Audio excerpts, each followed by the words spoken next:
જો હું તને હિસાબ કરાવું, પેલા મેં તને 350 આપ્યા હતા, બરાબર, પછી મેં તને 250 આપ્યા, બરાબર, તો આ બેનો ટોટલ આપણે કરીએ તો 0 ના 0, હા, 5 ને 5 10, બરાબર, 3 ને 2 5, બરાબર. 5100 રૂપિયા થયા. બરાબર, બરાબર, જો જોઈ લે, બરાબર છે આ હિસાબ? બરાબર, બરાબર. પછી કોઈ કિચકિચ ન કરતી. ના ના, બરાબર. હિસાબ હજી જવો હોય તો જોઈ લે બીજી વાર. ના ના, એકદમ બરાબર. ઓકે. તો હવે મારે તમને 5100 રૂપિયા દેવાના, બરાબર ને? હા. પાકું ને? સારું, હાલો આપી દો.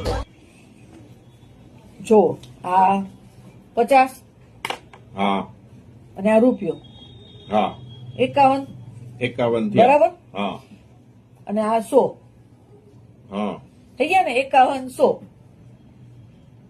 બરાબર ને? જો પછી તમારે હિસાબ બરાબર, આ હિસાબ બરાબર, બરાબર ને? પછી કઈ આપણે માથાકૂટ ન થાય બીજી આપણે